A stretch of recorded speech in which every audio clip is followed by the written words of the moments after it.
I meant what I said about being grateful to be here and for this opportunity and this group of people. But I also have to say, if we hadn't done this show, if you guys hadn't done this show, let's face it, there would have been riots. You didn't have a whole lot of choice. I mean, if you've seen this movie Godzilla, it would have been like that, only without the monster, just rage at the TV. There would have been revolutions in the Ukraine. I mean, it's amazing, right? It's an amazing vibe here and an amazing group. So glad to be here and ready to have a good time. All right.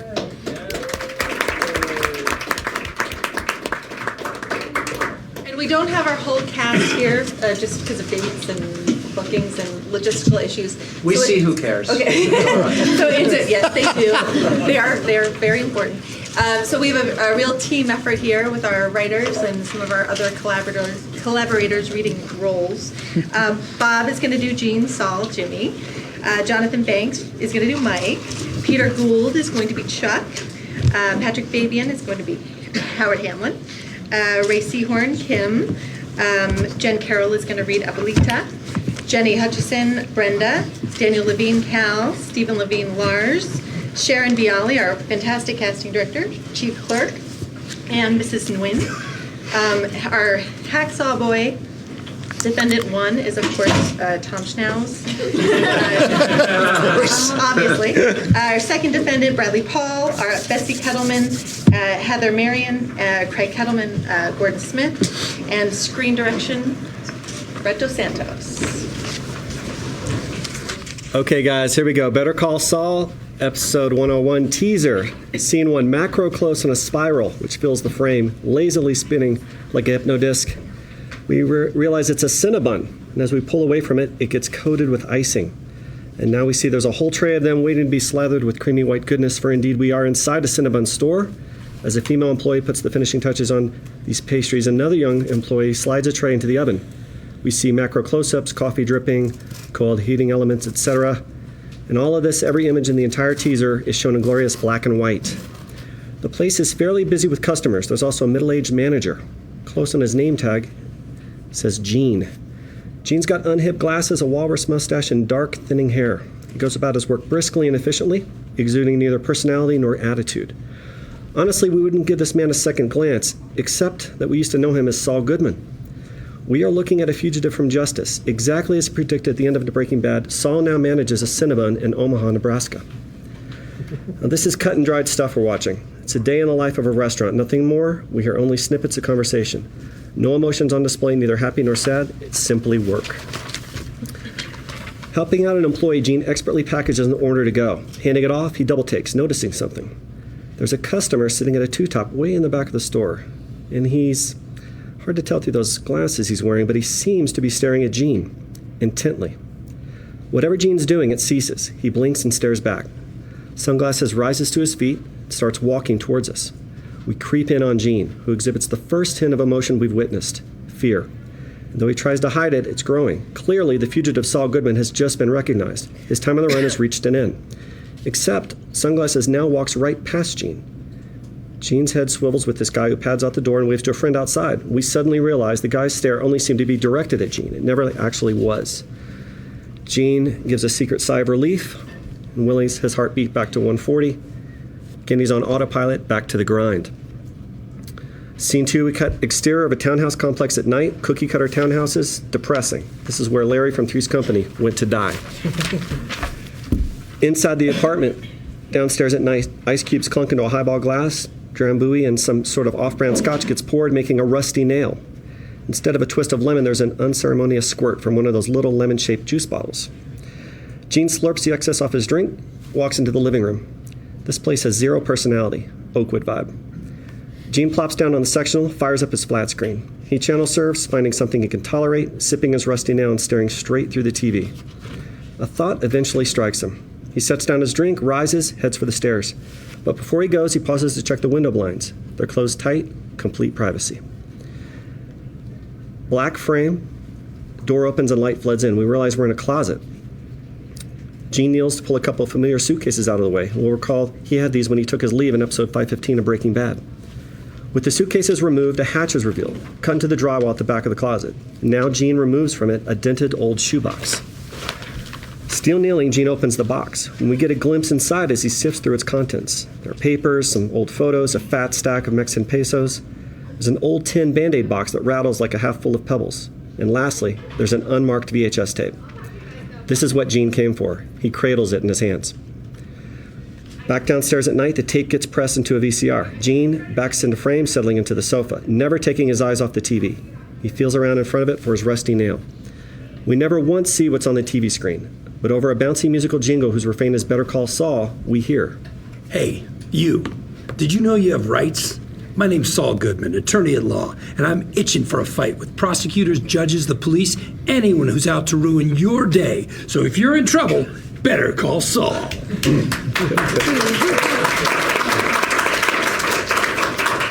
This is the first in a series of 15-second commercials. A second one plays, and another, and another. The whole time we stay on Gene, who stares at them intently.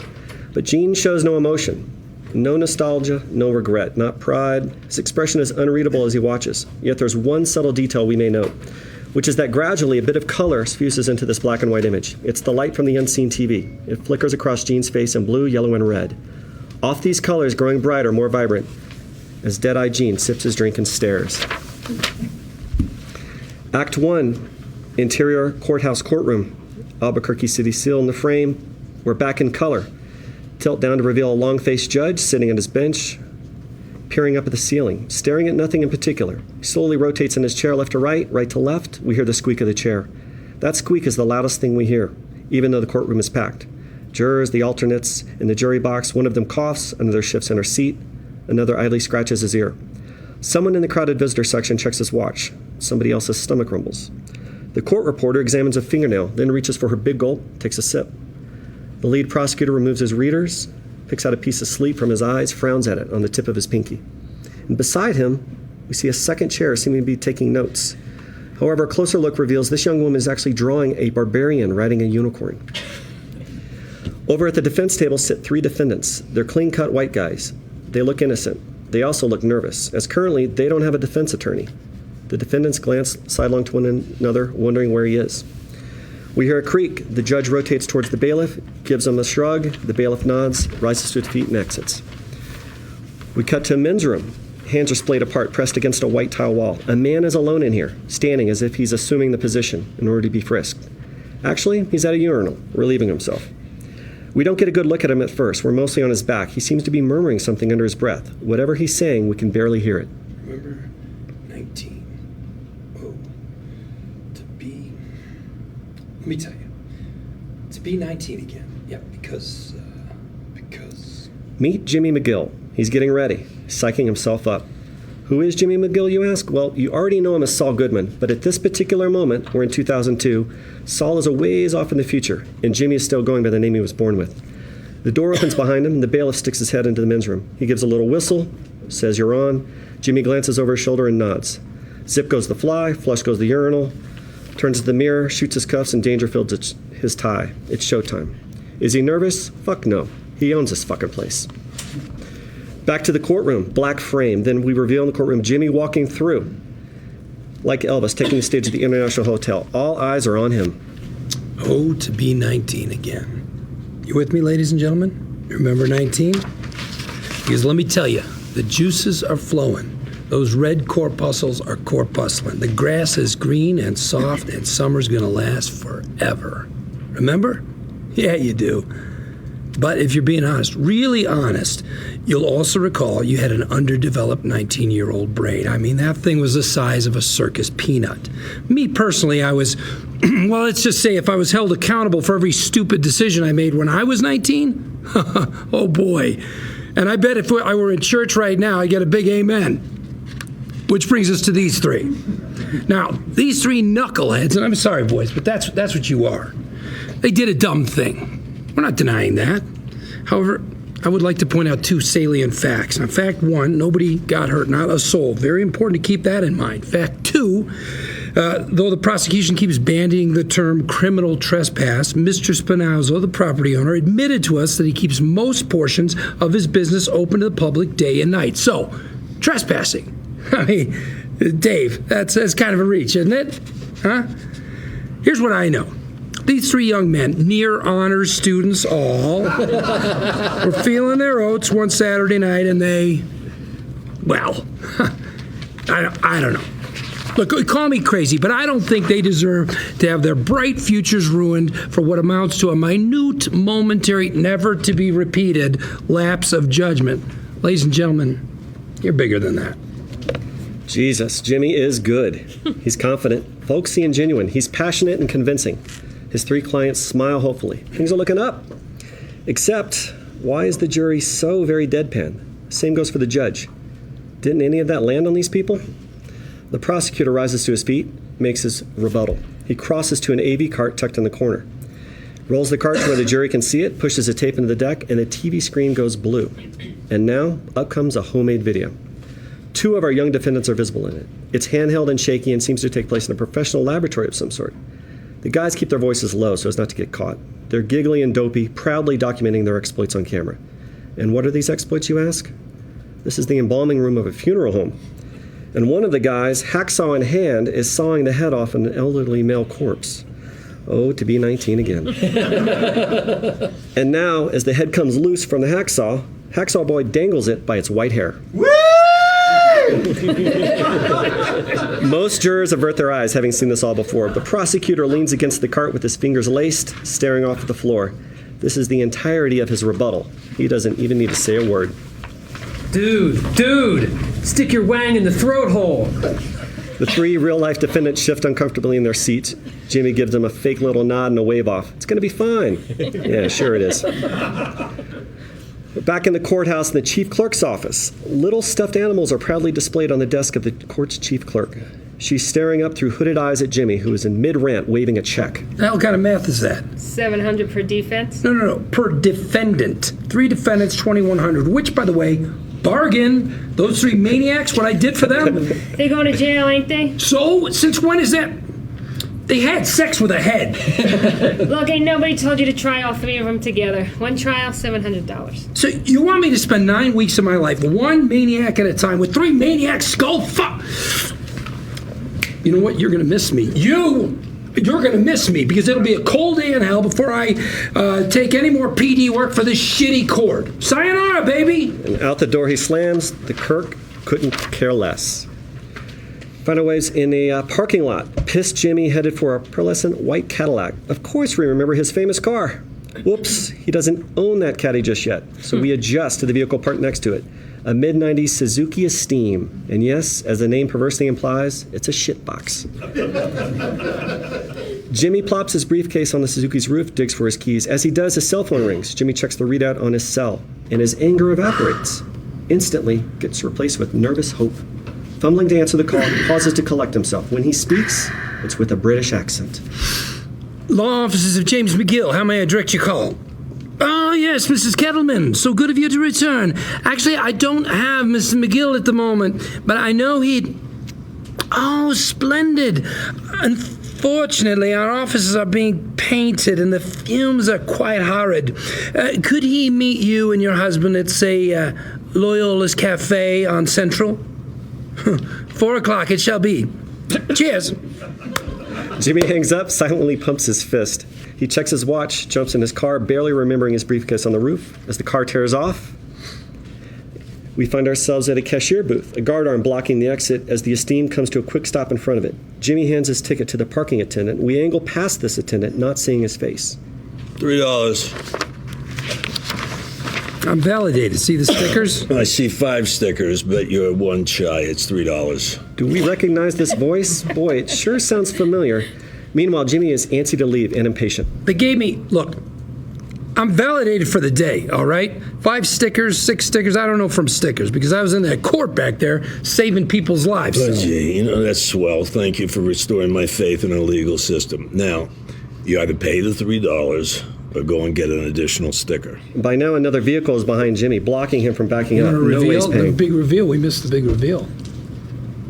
That was the line we revealed, Mike. Let me back it up then. We show the The attendant. words, holy shit. We show the attendant. Holy shit, it's Mike Ermintrout. What's he doing here? Neither of these two men know each other from Adam, by the way, nor do they care to. Okay. All right, and then I say... Yeah, you say what you And then just I said. say this. Yeah. Well, gee, that's swell. Thank you for restoring my faith in the legal system. Now, either pay the $3 or go and get an additional sticker. There's another vehicle behind Jimmy now, blocking him from backing up. No way is he paying $3. Money's tight. Son of a... Fine, I'm going back. Going back there. Do the thing already. Mike hands him his ticket, then lifts the guard arm. Jimmy Great U-turns. job. Employee of the month right there. We find ourselves at Loyola's Cafe, scene 12. We're in a booth, close. Coffee gets stirred by a woman's manicured hand. Her other hand rests atop her husband's. I'm just fuzzy as to why you think he needs a lawyer. We reveal Craig and Betsy Kettleman. I mean, Craig, the way you run your office, beyond reproach. Beyond reproach, I'm a stickler, He's a stickler. With the money, he's definitely a stickler. He's certainly not guilty of some... Certainly not. Hey, he's innocent of any wrongdoing. That much is clear to me. I don't go looking for guilty people to represent. Jeez, who needs that aggravation, all right? Look, I only know what I read in the paper. But here's the thing. Typically, when money goes missing from the county treasury, and what's the figure, 1.6 million? It's an accounting discrepancy. A discrepancy, absolutely. So typically when that happens, the police look at the treasurer. And since that person is, I just think maybe a little proactivity may be in order. I think I'd look guilty if I hired a lawyer. Actually, it's getting arrested that makes people look guilty, even the innocent ones. And let me tell you, innocent people get arrested all the time. And they find themselves in a little room with a detective who acts like he's their best friend.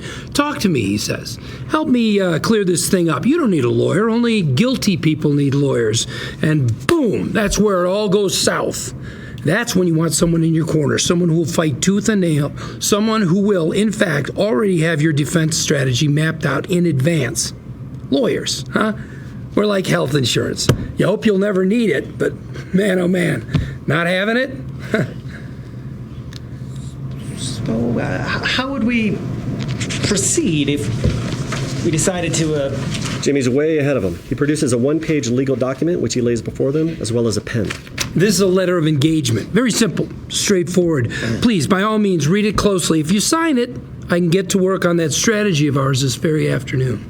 Mr. Kettleman eyes his wife, who scans the letter and seems to see nothing wrong with it. Mr. Kettleman picks up the pen, more close on Jimmy, for whom time slows down. Jimmy plays it cool, of course, but for him, signing Mr. Kettleman would be like Ahab catching the white whale. He holds his breath. Jimmy's POV, the pen clicks open in dreamy slow motion. In this specialty ultra-macro shot, the huge ballpoint tip lazily descends to the paper. It impacts the dotted line, leaving an ink spot. This is it. This is the golden moment when Jimmy lands his first big client. It's really happening until... Craig. Think maybe we should sleep on it. Sure. We should do that, yeah. Don't you think, Mr. McGill? Please, call me Jimmy. Absolutely. No rush. Oh, you know what, Craig? We gotta pick up the kids. We'll be in touch. Thank you for the coffee and the advice. Yeah, you're very, very welcome. And here, that's got my number. Handing them a matchbook with James and McGill, a lawyer you can trust printed on the cover. All smiles and waves as the Kettlemans exit the restaurant. Alone in the booth, he slurps his coffee and glares into space. Fuck. He turns and peers out the window. His POV, we see the Kettlemans round to their modest vehicle, a late 80s Mercury Sable station wagon. And we can't hear the discussion, but Mrs. Kettleman's body language is very clear. No, we're not signing with the very first lawyer we meet.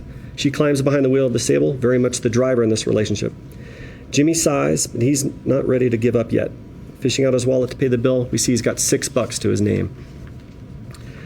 We now cut to a suburban street in the afternoon. We see the Suzuki Esteem zoom past. We cut inside, and Jimmy holds the phone to his ear. He's in mid-conversation, balancing a credit card atop the wheel and squinting to read it while he drives. 243627, expiration 4/2004. And the key word is classy, all right? Super classy. Use only flowers that look expensive but aren't. And the note should say, Dear Betsy and Craig, best wishes from your stickler for justice, James McGill. Okay? And McGill is spelled... Wait, what? No, run it again. I'm telling you, it's paid up. Run it again. Kabam! Some skateboarders come flashing out of nowhere and slams across the hood of Jimmy's car. He cracks the windshield before he tumbles out of sight. The Suzuki slides to a stop. Oh, shit. Jimmy sits here motionless for a second, breathing fast. He just had the piss scared out of him. Driver's door swings open and Jimmy climbs out, dreading what he'll find. Nearby on the pavement lies a young dude who is groaning softly. This is Cal, as Jimmy impotently wonders how to tend to him. Oh my god. A second lanky red-headed skateboarder, Lars, comes gliding into frame with a late 90s camcorder in hand, and it quickly becomes apparent to us that Lars is a dead ringer for the guy moaning away on the asphalt. Lars and Cal are identical twins. Cal, are you okay? Look at me, buddy. Say something. What did you do, man? What did you do to my brother? Oh, Jesus. I think I'm okay, man. Stay low. Just stay low, dude. Jesus, we gotta call... Why don't you look where you're going? He's making a turn. He came out of nowhere. You freaking hit him, man. You ran him over. I got the whole thing on video. Lars, it was an accident. He didn't mean to. Look, let me just... okay, yeah. It's my leg. Is it broke? You broke his leg. Why you all like driving around and not looking, driving around breaking people's legs? Somebody call the cops. Lars bellows to anyone who'll listen. A few lickaloos hang out in the distance watching, but they're not eager to get involved. Lars, chill out. Don't. Policia! I'm calling him myself. I'm gonna call him. Lars fumbles for his phone, starts to dial. Sitting on the asphalt, Cal grips his injured leg and sadly shrugs to Jimmy. Boy, Jimmy must be in a full-blown panic, right? Wrong. In fact, the angrier Lars gets, the more Jimmy's anxiety seems to ebb away. It gets replaced with a kind of inscrutable watchfulness. Finally, in his best Kevin Spacey, effectless deadpan. Gee, fellas, I'm awfully sorry. I mean, how much do you think it'd cost for me to make this right? Lars, his phone to his ear, snorts and shakes his head, but Peacemaker Cal looks to his brother searchingly. Dude, let's find it in our hearts to forgive. Finally, Cal considers, and then... I don't know. $500. Jimmy considers, nodding. A beat of silence. Then, he kicks seated Cal right in the broken leg. Ow, what the hell, man? Hey, Sideshow Bobs, I'll give you a 9.6 for technique, but choice of victims, 0.0. I'm a lawyer, you couple of mongoloids. Furthermore, does this steaming pile of crap scream payday to you two? Seriously, the only way this entire car is worth $500 would be if it had a $300 hooker sitting in the front seat. Now let's talk about what you owe me for my windshield. Knowing they're intellectually outgunned, Lars and Cal jump on their skateboards and beat it, Jimmy yelling after them. I'll take a check! Jimmy watches them go, then studies his shittier car. We cut to a nail salon on the salon floor, close on a woman's foot as it gets decalloused with pumice stick. We hear a murmur of Vietnamese being spoken. We're in a strip mall nail salon. 4 or 5 Vietnamese women chatter to one another as they tend to their female clients. Hanging bells on the door jingle as Jimmy enters. He's got a big smile for all his pearls of the Orient. Ciao chi kung. The ladies all beam and greet him in their native language. They're happy to see Jimmy. The one exception is Mrs. Nguyen, the salon's formidable owner. Ciao chi, Mrs. Nguyen. My, don't you look. Is there any mail? Frowning, the older woman hands him a short stack of envelopes. Jimmy gives her a little tip of the hat, heads for the back of the place, shuffling through his mail. You work for people make sex with chopped off head? Oh, was it in the paper? I hear about it from my cousin. Why? Why you work for those people? Just lucky, I guess. Cucumber water for customers only. This is Jimmy stops to pour a drink from a water dispenser with cucumber slices floating in it.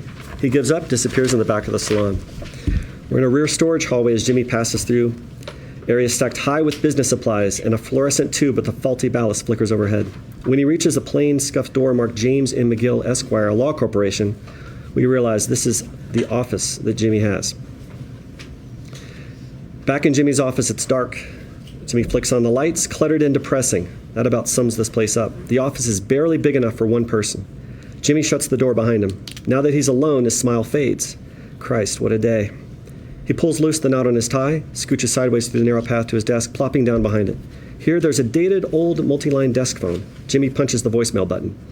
You have 0 messages. Jimmy isn't surprised. Business is slow. He considers, then wriggles his fingers at the phone. It's as if he's casting a magical spell on it, compelling it to ring. It doesn't. Jimmy gives up, sifts through his mail. Close angles, nothing but bill after bill after bill. He stops shuffling when he comes across an envelope. Very expensive vellum. The return address is that of Albuquerque law firm Hamlin, Hamlin & McGill. Jimmy considers. Guardedly hopeful, he slits the envelope, and inside there's a cover letter. There's also a cashier's check. Jimmy studies it for a long time. The check is written to him personally, and it's made out in the amount of $26,000. Holy shit. We've seen how broke Jimmy is. We know he's in dire financial straits. Now, hallelujah. But Jimmy is not overjoyed about this sudden financial windfall. Actually seems to piss him off, to the degree that he now tears the check in half. And off a grim Jimmy, we end Act 1. Act 2, we're in an elevator call button, filling a frame, and finger jabs at lighting it up. Jimmy waits for an elevator in a place we don't recognize. It's a new day, and Jimmy's wearing his best acrylic blend suit. He's alone here. Taking a deep breath, steeling himself, he glances over to a trash can which stands nearby. Its shiny metal side is prominently dented. Jimmy stares at it, lost in thought. Ding! The arrival of the elevator snaps him out of it. He steps aboard. We cut to a lobby. The door slides open on a brand new Jimmy. Now he's confident, a master of the universe. Strolling out of the elevator into the white shoe world of Hamlin McGill, this place is everything a law firm should be. It's big and airy, screaming money. Everyone's well dressed, right down to the paralegals and assistants. As busy people come and go, Jimmy smiles and nods hello. Knows every last man and woman. Marvin. Hey, Alice. Looking good, Kevin. The employees he passes are reserved. It's as if they like Jimmy but feel awkward around him. There's a hint of pity in their eyes. Jimmy ignores it. With his fingertips, he beats a drum on the reception counter. Oh, sorry.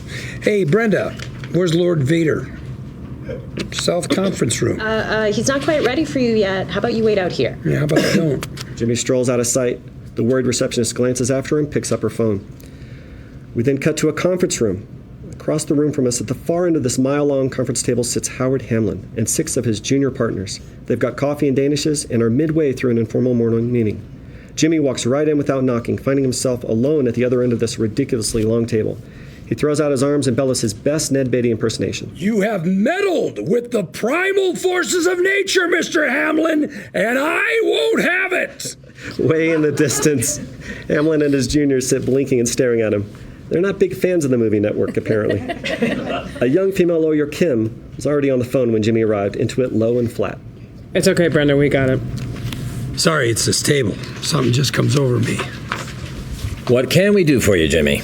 Jimmy plops down in an empty chair. He reaches in his jacket, pulls out a handful of confetti, which used to be that big cashier's check. He sprinkles it on the tabletop. You can tell me what this $26,000 is supposed to be for. It's money for Chuck. Isn't that what you wanted? A measly 26 grand? Jesus, you're like Peter Minuit with the Indians, throwing some beads and shells while you're at it. It's a start. There'll be more, unless you're just going to tear them all up. And why was the check made out to me? Why not Chuck? Can he make his way to the bank? I just assumed it would be best the money to go through you. But we'll do it any way you want. See, if I didn't know any better, I'd say this was some kind of half-assed bribe, where you throw a little money at me in the sad hope I'll somehow forget what you owe my client. Wow. No, not even remotely correct. This thing isn't going away, Howard. What Chuck did for this firm, and damn near single-handedly, 1/3 of this place belongs to him. What do you got here? 15 chairs? 5 of these chairs are Chuck's. 3 light fixtures? He'll take the middle one. 6 danishes? You can have all the danishes you want, Jimmy. No. They're Chuck's danishes. Oh, and Chuck's not greedy. He'll only take 2, plus $17 million. Yeah, somewhere in that ballpark. We'll know once we get the accountants in here poking around. In the meantime, no more penny ante checks designed to make it look like Chuck still works here. He doesn't, and he never will again, and it's time to do right by him and cash him out. So these are Chuck's wishes you're conveying? Yeah, this is what's best for him. And he has personally stated to you that it's his wish to withdraw from the firm? You see, that would surprise me. Well, it's been nearly a year since he set foot in here. I'm looking out for his best interest. So am I. I, for one, believe he's going to lick this thing. Until then, his office is just as he left it. His secretary is still on the payroll. If Chuck can call this an extended sabbatical, so can we. He's that important to us. You know what? Let's let a jury figure it out. They're going to love you, Howard. You're so down to earth and relatable.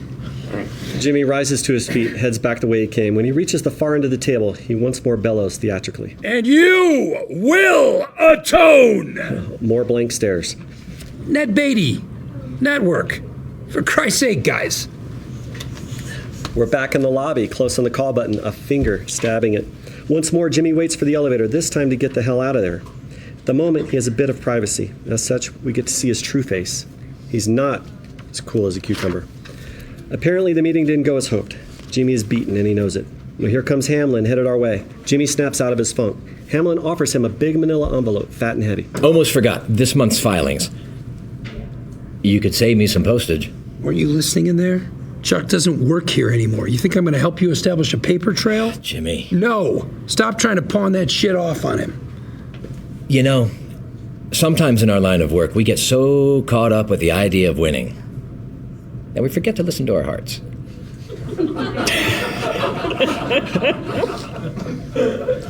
Give Chuck my love, will you? Hamlin walks off, heads for a nearby office. Jimmy glowers after him. Asshole. Wait, it gets worse. For as Hamlin opens the door to this office, we catch a glimpse of the two clients who are waiting inside for him. Yep, you guessed it. Craig and Betsy Kettleman. Smiling at Hamlin, they greet each other warmly. Then the door shuts, and we're left out here in the cold. The wind goes out of Jimmy. He presses his forehead against the wall, jabbing the elevator button again. Find ourselves back on the lower level elevator landing. Ding! Jimmy steps off the elevator into the parking garage. Is he okay? Not really, because once he's alone down here, he kicks the shit out of that familiar dented trash can. Bang, bang, bang. It dawns on us why the trash can is dented in the first place. Having finally managed to kick over the can, he stands here with his hands on his knees, panting for breath. And now we pull back to reveal something Jimmy can't see. Just around the corner is that young female lawyer from the conference room, Kim. She's leaning against a wall, smoking a cigarette. Oddly, all that ruckus just now didn't alarm her. Didn't make her look to see what's going on either. She's simply smoking and staring into space. Jimmy wanders out of the elevator landing, headed for the parked cars. But when he comes across Kim, he's neither startled nor embarrassed. Instead, he joins her. He too leans against the wall, staring into space. After a moment, he takes the cigarette from her lips, borrowing it for a puff or two. Jimmy blows smoke and sighs. He places the cigarette back in Kim's mouth, finally looking at her. Couldn't you just... You know I can't. Jimmy figured as much. He doesn't argue. Kim stubs her butt in the ashtray. Smoke breaks over. She exits without a word. Jimmy doesn't watch her go. He stays another beat, then wanders out of frame, headed for his car. Out of Act 2. Act 3, upscale cul-de-sac at night. Headlights flare. Jimmy's esteem turns a corner. He drives past well-tended houses, their lights gleaming warmly in the night, and pulls into the driveway of the only house that's completely dark. Like the neighbors, this place is roomy and nicely designed, but not a single light shines. The house seems untended, deserted, a rotten tooth in a healthy mouth. Jimmy pulls 2 bulging plastic hefty bags and some groceries out of the trunk. He tucks some newspapers under one arm, goes to the mailbox, and removes a stack of mail. And now he does something very odd. In a routine he's followed 100 times, Jimmy places his watch, key fob, and cell phone into the mailbox. With everything electronic or battery power hidden away, he lifts the bags and heads to the walkway. At the kitchen threshold, Jimmy makes a point of touching the drain pipe before unlocking the door. We hear the tick, tick, tick of a manual typewriter echoing from inside. We segue to the kitchen as Jimmy enters. A voice calls from the next room. You ground yourself? Yeah. Like the rest of the house, the kitchen is illuminated by quietly hissing propane lanterns. In other words, no electric lights. Lantern lights flicker over jagged gaps where once stood the stove, refrigerator, and microwave. Jimmy opens a frat party igloo-sized cooler. Packaged food floats in melted ice. He leans down, turns it out. Water gurgles from the cooler into a PVC pipe that runs to the outside world through a small, ragged hole in the wall. Jimmy dumps the hefty bags in the cooler. Turns out they're full of ice cubes. He closes the cooler and dries his hands on a towel. Raising a lantern, Jimmy heads deeper into the house. As he does, we pass flex conduit snaking from gashes in the sheetrock. The tick, tick, tick of the manual typewriter gets louder as Jimmy enters. We reveal the man himself, Charles McGill, Jimmy's older brother, a brilliant, truly decent man with a few problems. Surrounded by neatly organized stacks of papers and books, Chuck hunches over his manual Olympia, pecking out a letter. You gotta stop putting bacon on the list. That cooler's looking like a trichinosis stew. Chuck holds up a finger. Once a successful attorney and a named partner at Hamlin McGill, Chuck's life has been destroyed by what seems to be a debilitating allergic reaction to electricity. Chuck tugs the letter out of the Olympia, giving it to Jimmy. Perfect timing. Professor Brons Vogelson, University of Helsinki. You're going to have to get it translated. Hungry to read the fresh papers, Chuck grabs a stack and lays them out on the mahogany dining table. He stands there, scanning the pages. Into Swedish? Finnish. I'm sure there's someone at UNM can do it. Check the language department. You do know I'm trying to build a legal practice, right? Vogelson's working on the effects of electromagnetic fields on zebrafish. He might... Oh, the Financial Times. You missed it, so I thought, Thank you. I know it's expensive. Here, come on. I don't expect you to go out of pocket. Go ahead. Reimburse yourself. Chuck, can you sit down a minute? Are you all right? You look peaked. I'm fine. Please. You're not in trouble. Chuck, You've got to cash out. You've got to. Again, really? There's no other way, and I know you don't want to hear it, but it's got to happen. You know I'm going to beat this. You know I'm going to get better. Sure I do. Then there's nothing to talk about. I will beat this. I will go back to work. Ergo, affolsis principis pro feciski. Meaning? That's not the... Meaning? That's the one about false principles. You but listen, proceed from false principles. Your argument is built on quicksand. Therefore, it collapses. You're not listening. Fine. Let's take this to its logical conclusion. In order to pay out my share, suppose my partners are forced to liquidate the firm. Then what? That's their problem. My clients are out in the cold. My case is scattered to the wind. 126 people lose their jobs. Hamlin McGill closes. What happens to your cronies in the mailroom? The assistants, the paralegals, the janitorial staff, all of them out on the street. Your friend Kim, a promising career, over and done with. Is that what you want? Hamlin owes you everything. You built that place while he was out at Fort Hills working on his bunker shop. Let's not exaggerate. I helped. All the more reason not to tear it down for a little bit of cash. Chuck, listen to me. All right, I'm drowning. I'm going under for the third time with these bullcrap overflow public... Yeah, bullcrap. Overflow PD cases at $700 a shot. Public defender work is some of the best experience there is. It's pure law. I had a case the other day, 3 clients, depositions, voir dire, jury trial, the whole 9 yards. What'd I take home? $700. I might as well, $700. I might as well head down to Skid Row and sell plasma. You're representing people who have nowhere else to turn. Money's beside the point. Money's not beside the point. Money is the point. I keep telling you, have patience. There are no shortcuts. Do good work, and the clients will come. Hey, Chuck, my hand to God, I didn't want to say this, but you are broke. I can't carry us both. I've been trying like hell, but I can't. You're saying what? You think you have to provide for me? I never asked you for that. You didn't have to ask. I've done my damnedest, but the day of reckoning is here. Soon you're going to be out on the street with all the electromagnetism in the world raining down on you like hellfire. Picture that and tell me money's beside the point. That's what has you all worked up. Jimmy, there's nothing to worry about. Here. Chuck opens a drawer and pulls out a check. He hands it over to Jimmy. Jimmy holds it up to the light. It features the distinctive Hamlin and McGill logo. What is this? It's a stipend. There's going to be one every week. $857 from Hamlin McGill? I will pay them back, every penny. I didn't want to take anything, but Howard was very insistent. I'll pay you back, too. Wait, Hamlin was here? It's not like I'm a recluse. He put his cell phone in the mailbox. He understands the situation. He grounded himself. Of course. Fuck. Hamlin has outmaneuvered Jimmy. With a oblique glance, Jimmy notices among the papers stacked on Chuck's desk is the thick HHM envelope, the one Hamlin tried to give to Jimmy earlier. And the two of you agreed that since, as everybody knows, you're going back to work any day now, the firm might as well help you, make ends meet? That's correct, minus the sarcasm. Hamlin's making a chump out of you. I am going to get better. I'm going to go back to work, and I'm picking up where I left off. I understand you're trying to look out for me, but you're missing the bigger picture. So, I was thinking, Vanguard Law. That sounds kind of important. Or Gibraltar Legal Advisors, like The Rock. Has a nice ring to it. Or what about keeping it simple? AAA Law, 4 A's. That would put you right at the top of the yellow pages. With Chuck? Howard brought this. He's concerned. Chuck produces one of the James M. McGill matchbooks. You have to admit it could be confusing. Hamlin McGill, James M. McGill. It's my name. I was born with it. Still. I'm not supposed to use my own name? On Hamlin's say-so? What's he going to do, sue me?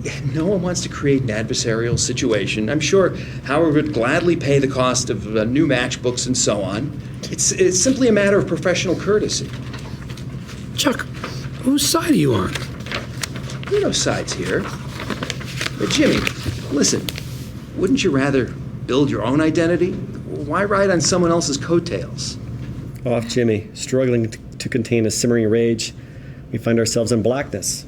A door swings open, revealing we are inside Chuck's mailbox, looking out. Jimmy's hands grab his cell phone, key fob, and the rest. We cut inside his Suzuki Esteem. Jimmy slams the car door. He sits in the motionless steam stewing, anger building in waves. He slowly turns to glare through the spiderweb of cracks in the windshield. Jagged lines crisscrossing Jimmy's face as he stares at the shattered safety glass, a storm brewing in his eyes. All right. You want to dance? Let's dance. Act 4. We're tight on curving concrete. The scamming skateboard twins carve and grind inside a concrete halfpipe. These guys are fucking awesome. Cal zooms up past the lip and hangs suspended in the air for a gut-wrenching moment. He rushes back down and comes to a scraping stop. He saw something up there. Trouble. Lars pulls up next to his brother and follows his gaze up too. A figure looming above. It's Jimmy, a man on a mission. Hey, fellas, we got business. How'd you find us? They step out of the half-pipe, and we widen to reveal we're at exterior municipal skate park. Skaters roll back and forth. Yeah, who wouldn't look for skateboarders here? I know, it's kind of eerie, right? Whoa, come on. Give me 30 seconds and we're square. You owe me that much for the windshield, right? It could be the most profitable 30 seconds of your lives. Profitable? Lars and Cal glance at each other, off the twins, cautious but definitely intrigued. We time cut. A couple minutes later, as the boys listens, ready to take off in an instant, as Jimmy makes his pitch. And there's nothing of the carnival barker to him now. He's almost misty-eyed. I want to tell you about a young guy. He's about your age. He lived a long way from here in a town called Cicero, Illinois. And in Cicero, he was the man. When he strolled by, all the corner boys would give him the high five. All the finest babes would smile at him and hope that he would smile back. Jimmy, they called him Slippin' Jimmy, and everybody wanted to be his friend. Slippin' Jimmy? What kind of name's that? Okay, I'll tell you. Now, the winners in Cicero, now they're murder. You boys growing up out here in the Golden West, you don't know. I'm talking cold that'll freeze the snot right in your nose. I'm talking wind that cuts through your coat and carves you up like a Ginsu knife. Truth is, most folks in Cicero were scared of winter, but not Jimmy. Jimmy'd spent all summer long waiting, and when September finally rolled around, he'd feel that first cold wind sweeping off Lake Michigan, and he knew it was coming. What was he waiting for? Was it Christmas? Was it Kwanzaa? Better. It was slippin' fall season. As soon as it was cold enough, Jimmy'd find a nice smooth patch of ice. State Street was good. Michigan Avenue was better. And he'd pick his spot, and when it was nice and busy, he'd step out on the ice, and wham! He'd biff it so hard people would come running from 5 blocks away. Yeah, but did he collect? Did he collect? Jimmy had it dialed in. One good fall, he'd make $6 or $8 grand easy. That'd keep him in old Milwaukee and Maui Wowie right through Labor Day. $8 grand, no lie? $8 grand. And I look at you guys and I see potential. The skateboard's a nice wrinkle, makes it a year-round gig, and clearly you can take a header. But I gotta ask you, your best day ever, what'd you clear? $630. $630 for one fall? No, that was 2. Oof, 2 hits in a day. Even young as you are, that's gotta hurt. True that. Okay, I got a job for you. How's $2 grand sound? $2 grand, 1 hit. 1 hit. Plus you get to learn from the best. Off the twins, they're in. We find ourselves exterior of the Kettleman Street, a POV, a familiar Mercury Sable wagon parked in the driveway. Now that we get a better look, we might notice one of those stick figure family decals on the rear window. Mom, Dad, the 2 kids hiking with backpacks. A gleaming brand new Bayliner cruiser towers over the car. The eye-catching mailbox has a metal topper in the shape of a tea kettle with the letter K cut out of its center. Nice boat. Yeah, discreet, like a stripper pole in a mosque. Forget the boat. See the car? You know what that is? I don't know, station wagon. Mercury. 1988 Mercury Sable wagon. Remember it. Burn it into your brains. Sure. You got it? Okay, now close your eyes. What color is it? Brown. Yeah, medium sandalwood. Now keep those eyes closed. What does the license plate start with? Is it a 4? Give the man a gold star. Who are these people? They're my clients. They just don't know it yet. As Jimmy pulls away, we cut to a mini-mall intersection. Jimmy's brought them to an urban intersection near a pleasant-looking cafe, complete with outdoor seating. Betsy Kettleman's her name. Every weekday between 2:25 and 2:50, she comes through here on her way to pick up her kids from Kit Carson Elementary. You need a spot where she's going to slow down, am I right? Yeah. All right, there you go. She slows down, she hangs a right, and that's when you do it, just like you did to me. You go ass over tea kettle. I mean, make it a blue ribbon special. When she gets out of the car, you're suffering St. Sebastian. You're the hammer. You get in her face. Scare the bejesus out of her. Give me your phone. It's kind of busy here. What if someone sees? Yeah, witnesses are good. Witnesses are pressure. As soon as you've got her good and rattled, you call for an ambulance. But see, really, you're calling me. I'm number one on your speed dial, right next to your weed dealer. You call me, I hot-footed over here. I happen to be driving by. I stop to see what the trouble is, and here's the most important part. You don't know me. We've never met. You got it? Sure. Now, see, I'm Mrs. K's White Knight. Now, we go mano a mano. You light into me. You get nasty. I mean, no touching. You leave the hair alone. But other than that, open season. Yell, stomp, call me a douchebag. I'll keep my cool. Give you back the razzmatazz. After she's seen the fireworks, you fold like a lawn chair. Happy ending. When do we get our money? After. You get paid when I get paid. I'm the rising tide that raises all dinghies. Pop quiz, what's the car? Mercury Sable Wagon, baby poop brown. Do you know me? No. Damn straight. Go with God. Back to the Kettlemans. All is quiet. Well, I'm just so very glad I happen to be driving past. Happy to be a help. No, I wouldn't think of taking your money for this. No. The embezzlement case? Sure, I'd be happy to talk it over. Jimmy's POV looking worried and preoccupied. Mrs. Kettleman heads over to her sable wagon. Electrified, Jimmy dials his cell. 2-minute warning. We cut to the mini mall, New Angle and Lars. Stationed near a stop sign, Lars eyes the oncoming traffic while he talks in his cell with Jimmy. Got it. He hangs up, raises 2 fingers to his brother. We're on. Tension building. These guys may be scammers, but they take their work very seriously. We rack back to Cal. He begins stretching. With Lars, eyes on the traffic. In the distance, rounding a corner, the brown Mercury Sable approaches. Lars flashes a heads-up gesture to Cal, jumps on his board, slides up the street towards his brother. As he passes Cal, the boys fist bump. Lars scrapes to a stop behind Cal, raises his camcorder. He hits the record button. Eyes narrowing, Cal rolls towards the intersection. Picking up speed, judging distances. Getting the timing right is an art. Cal's a master. The station wagon approaches the intersection, slows and hangs a right. We angle behind Cal, rushing toward the station wagon. Tight on Cal's face. He hits the front passenger side of the car and tumbles. The world swirls behind him. Sky, car, street, sky.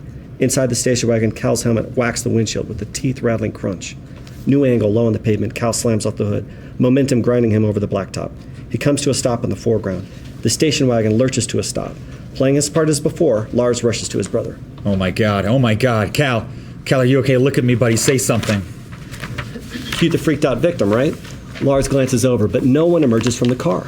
We're high and wide. The station wagon idles 20 feet away from the two skaters. The stillness is odd. Customers come out to see what's going on. Even Cal raises his head and cuts his eyes over to the wagon. Is she coming out or what? Guess he's not hurt so bad. I'm on already. Tires chirping, the station wagon takes off like a bat out of hell. This was not part of the plan. What? Off the brothers gaping. Off the brothers gaping. We cut inside the Suzuki. Jimmy glances at his Timex. The skater should have called by now. He lifts his cell but doesn't dial. A moment of indecision. Should he call the boys? Suddenly his phone rings. She took off on us. She what? It was textbook, man. We were diamonds, but then she just took off. Wait, she hit and run? That's what I'm saying. She bailed and wailed. Stay right there. I'm coming to get you. Screw that, man. We're following her. Following her how? We got our ways, yo. Reveal City Street, the station wagon drives past. A few car lengths behind, a refrigerator delivery cube truck head in the same direction. We pan with the truck to reveal that the twins are clinging to the back of the truck, using it to pull them along Marty McFly style. It's called skitching. They stay low on the boards at speed while keeping the station wagon in sight. Cal peers around the edge of the truck. The wagon is just ahead. No way Mrs. K can tell they're following her. But Jimmy's brain is in overdrive as we intercut. Okay, fine. New plan. You know me. I'm your lawyer. Got that? I'll meet you at the school. She's way past the school. She hooked a left on Juan Tabo. She's heading into Holiday Park. Dude, stay with her. When she gets where she's going, wherever it is, just wait for me. Don't do anything. Wait for what? You haven't been right even once, slipping Jimmy my ass. Look, kid, you just fell into the honeypot. Understand? Hit and run is a felony. So what? So what? So more money. He says we fell in the honeypot. He says more money. So what do we need him for? Good question. Lars hangs up on Jimmy. Jimmy yells into the phone. Hey, Lars, Cal, whichever one damn it! Come on! It rings. Jimmy winces his thrash metal blast. Son of a bitch! He drives on. No one cuts out Jimmy McGill. We find ourselves exterior of a well-tended older two-story house on a tranquil street. The station wagon pulls into the driveway. The skateboarders roll up moments later. As they hop off their boards, Lars slaps Cal. Your leg. Oh, yeah. Cal grabs hold of Lars for the support and hobbles on his broken leg as they head across the front yard. The Sable's door opens, and 4 rubber cane nubs hit the driveway. A tiny, grandmotherly woman pulls herself out. She freezes at the sight of the angry twins rushing their way. We're going to call her Abuelita. In other words, this ain't Mrs. Kettleman. The boys hit the wrong car. Decal's not there either. Yo, hold up. Yeah, you. What's the matter with you? You hit and run. You ran him over. You felonied my brother. Habla English? We call la policia. La policia gonna be pissed. I see you hit him. Whamp. Espresso Rapido, now you pay. Make with the dinero. Dinero? Righteous dinero. Very nervous, Abuelita waves for the boys to follow her. She makes her way to the front door. That's what I'm talking about. Cal leans on his brother as they lope into the house after Abuelita. The door closes behind them, holding a beat, something ominous about the prolonged moment. Off this, we're back inside the esteem with Jimmy. He drives the streets near the last position of the boys, searching for his clients. He's working out yet another alternate plan. Yeah, their parents are clients, so when I heard, Mrs. Kettleman, Betsy, what a surprise. And what are you doing here? Serious? Oh my goodness. Oh no, this doesn't have to be like this. Find ourselves back outside Abuelita's house. The sun shines, birds chirp. Jimmy's esteem cruises through and does not stop. Did he miss the house? The esteem quickly reverses back into the shot. Jimmy parks, climbs out, and a glance at the station wagon and the discarded skateboards confirms this must be the place. Straightening his tie, he charges up the front porch. Jimmy raps on the door. Officer of the court! Silence from inside, unless, is that a TV? He goes to the window, tries peering through the lace curtains. No dice. Jimmy raps on the door again. Open up, officer of the court! Open up in the name of the law! Side angle. Door opens. Good afternoon, A meaty fist shoves a pistol directly into Jimmy's forehead. He has time for a single terrified breath before another hand firmly grips him by the collar. Jimmy offers no resistance as he's tugged inside. After a beat, a man leans out of the doorway and calmly scans the street, checking for witnesses. As he turns to us, that fight flattened nose, shaved head, holy shit. He's the one, the only, Tuco Salamanca. What has Jimmy McGill gotten himself into? Taking his sweet time, Tuco ducks back inside. The door closes with a click. Very wide off the quiet house, birds chirping. We end the episode.